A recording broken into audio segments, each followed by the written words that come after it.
Eu continuo a analisar as palavras de Nanã para alguém que lhe perguntara sobre a questão da ancestralidade, onde ela afirmava que se nós quiséssemos que os nossos descendentes nos cultuassem como ancestral, que nós devêssemos dar exemplo para os nossos filhos, como é que nós cuidamos dos nossos ancestrais. Desse desenrolar, desse raciocínio, eu queria chamar a atenção com relação à cultura banto. Há uma cerimônia chamada de Akokotó, que se deu quando os mortos não podiam ser enterrados com os direitos devidos. Então, o que é que os nativos faziam?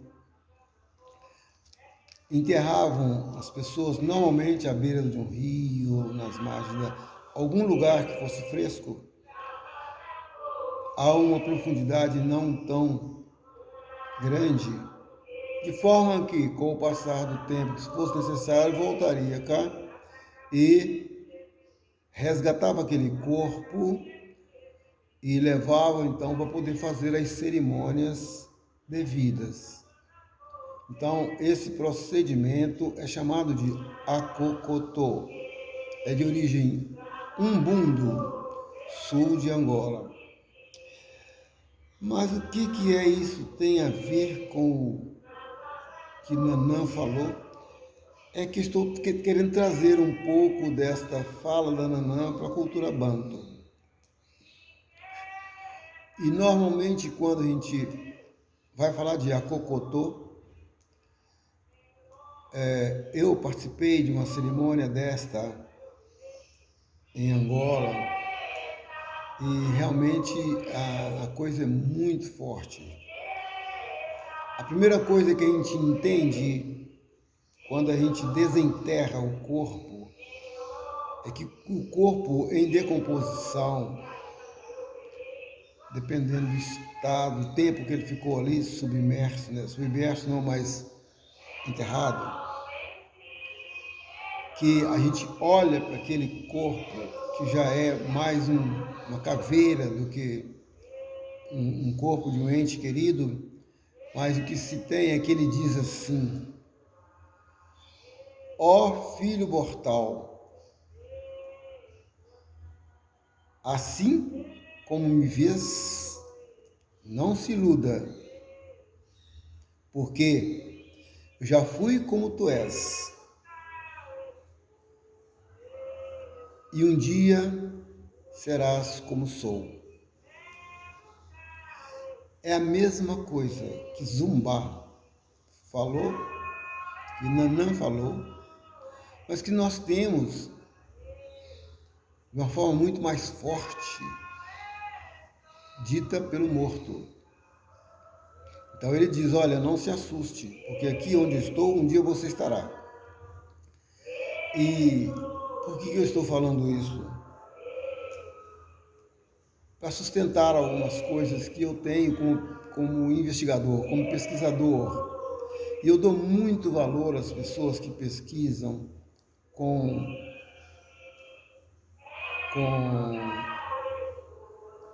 sem tendência, né?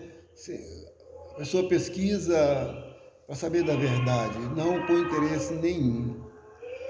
Então eu queria chamar a atenção aqui sobre alguns dados interessantes que eu tenho aqui, por exemplo, voltados para o tráfico de escravos.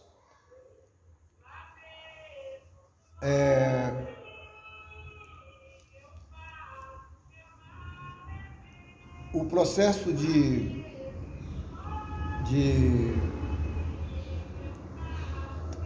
navios para poder chegar até, vamos dizer, no nosso litoral, né? No litoral brasileiro. Nós tivemos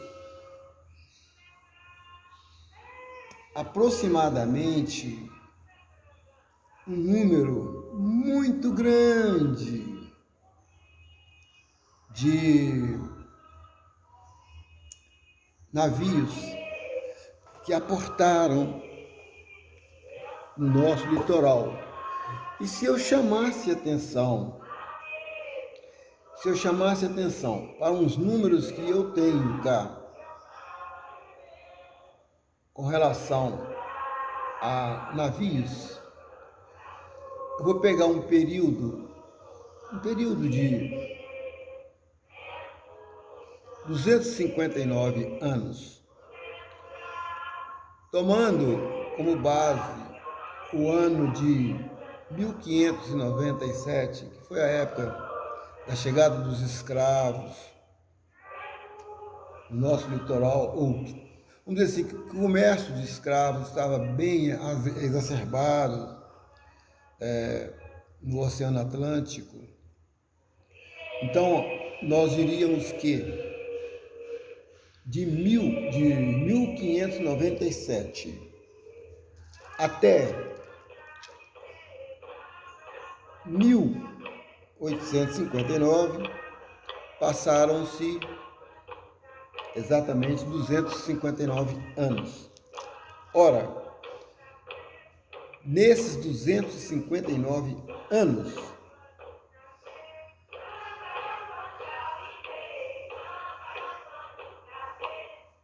nós tivemos um número exorbitante de escravos que saíram da Europa, que dá exatamente 1.392.338 escravos.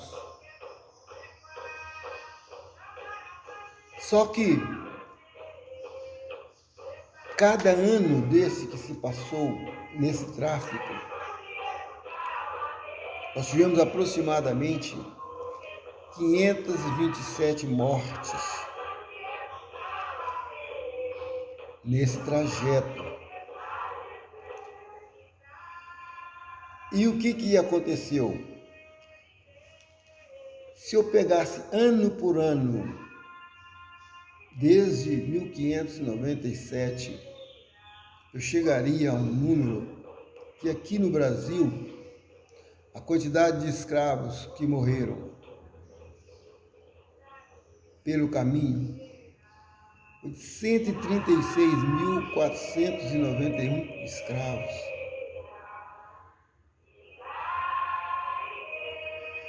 Nós tivemos exatamente aportado no Brasil 3.289 navios.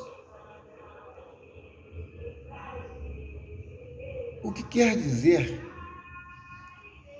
que o que chegou aqui no Brasil, em número de escravos, quantidade muito grande. Vocês imaginam que 3.289 embarcações aportaram no nosso litoral. E os escravos ou escravizados que morreram dentro do navio, que não foram jogados ao mar, esses escravos realizavam no Rio de Janeiro a cerimônia do Acocotô, aquela que eu disse. Enterravam os corpos à flor da terra, um cemitério, para depois então realizar a cerimônia, como é que deveria ser feita. Imaginem essa cena com os escravos chegando no Brasil.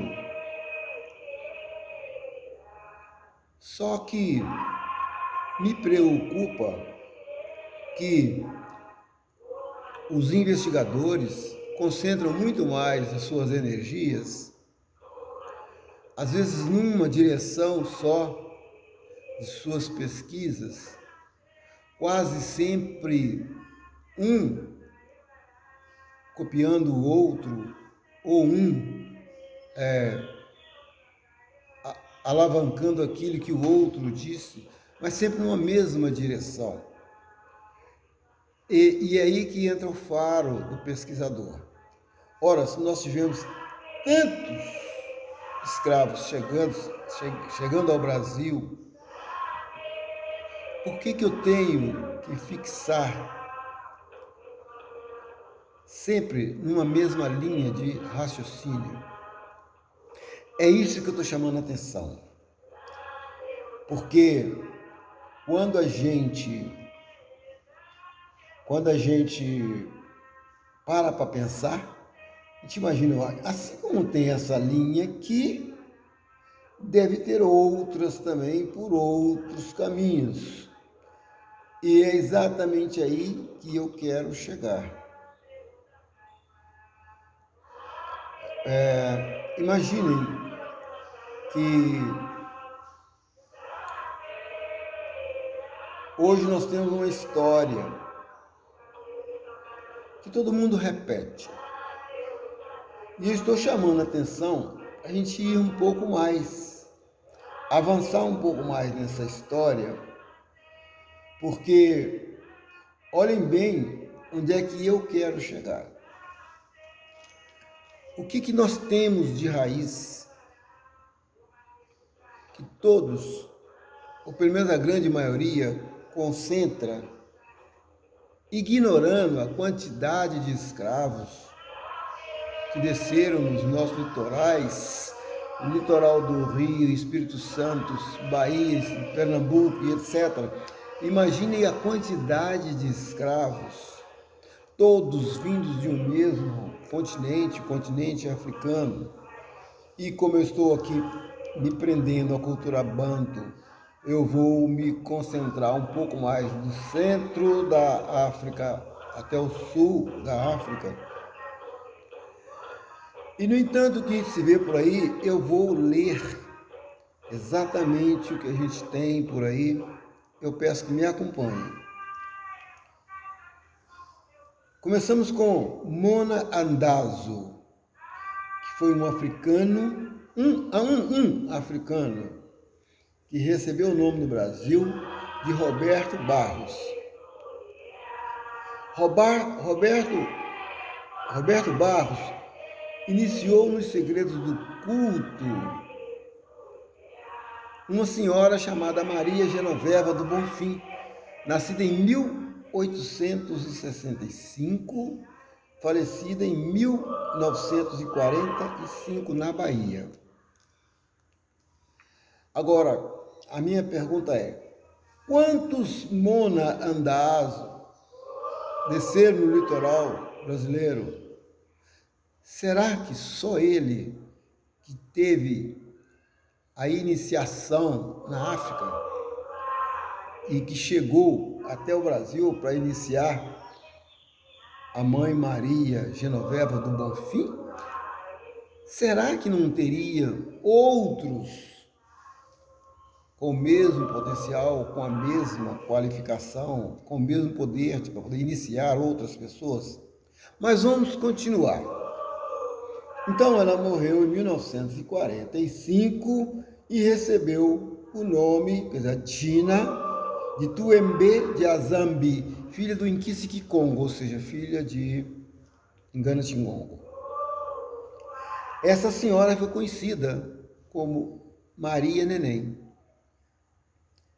Ela fundou um terreiro chamado de Tumbensi, em Baru, transferido mais tarde para o Pau de Java, e depois para Cabrito, depois para a Fazenda do Rio de Retiro, depois novamente voltou para Baru, onde hoje funciona o terreiro do finado Rufino. Hoje quem cuida de santo de Mãe Neném é Manuel do Boiadeiro, que me parece que também já faleceu. Foi um Tata confirmado só para isso. Funcionando na rua Dom Pedro Araújo, número 82, na Fazenda Grande. Observem que tudo começou com Mona Andazo e agora nós passamos por Tuembe de Azambi, né? Filha de Tingongo, que era Maria Neném. Então, Maria Neném deixou aproximadamente, observem comigo, 300 pessoas iniciadas. Será que dessas 300 pessoas iniciadas,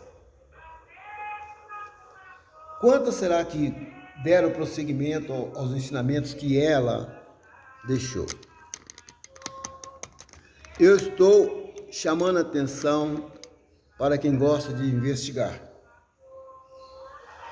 Então, desses 300 filhos de santos iniciados, somente 2 terreiros funcionam até hoje. Um chamado Terreiro Mansu Bantu Kenken, também conhecido como Bate-Folha. Bate-Folha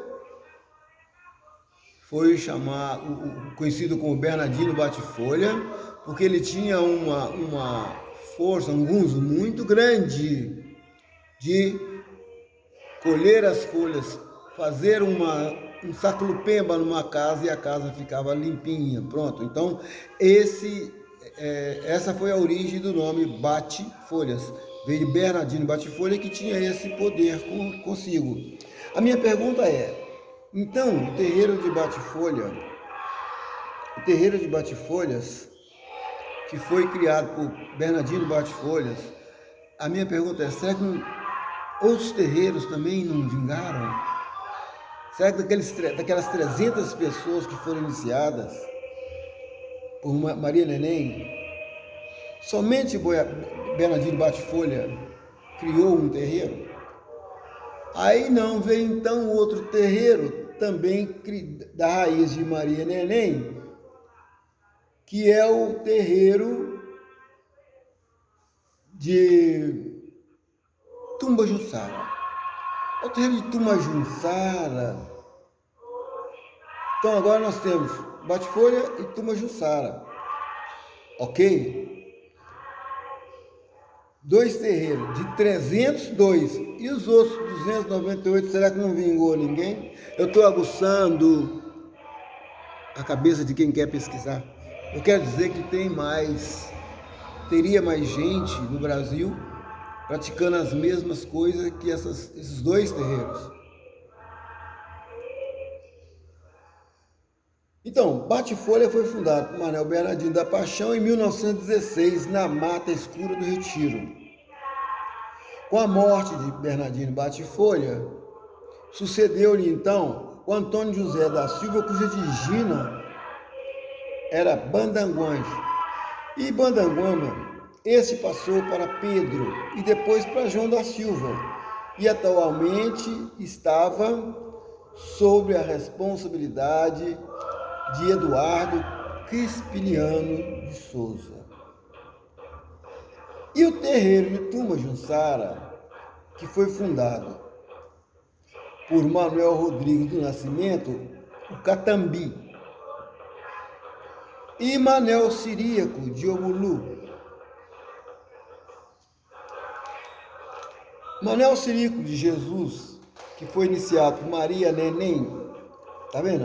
A Maria Neném, em 1910, esta casa também mudou do local, saindo de Campo Grande, indo para Baru, depois para o Alto do Corrupio, número 38, na Vila América, depois foi para Vasco da Gama, depois Catambi iniciou Maria José de Jesus, a Mona Lubidi, mais conhecida como Daré de Lubidi. Com a morte de Catambi, Manuel Ciríaco assumiu, que também faleceu dia 13/2/1965. Portanto, ontem, hoje é 14, ontem foi aniversário de morte de Manuel Ciríaco. Por que eu estou falando Manuel Ciríaco, que faleceu em 13/2/65? Porque Manuel Ciríaco, ou Tata Ciriaco, como era conhecido,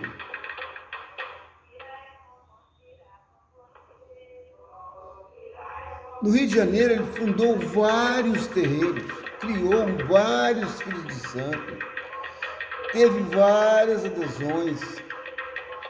E eu chamo a atenção para uma delas. Olha, ele morreu em 1965. O meu pai de santo, Geraldo Augusto de Oxalá, que foi iniciado por Orlandino Pimentel, no Rio de Janeiro, com a morte de Orlandino Pimentel, ele tirou a mão com Tata Ciriaco, no Rio de Janeiro. E eu não estou aqui reivindicando nenhum tipo de ligação, eu estou só aguçando o poder de pesquisa das pessoas. Então, o meu pai de santo tirou a mão com Tata Ciriaco.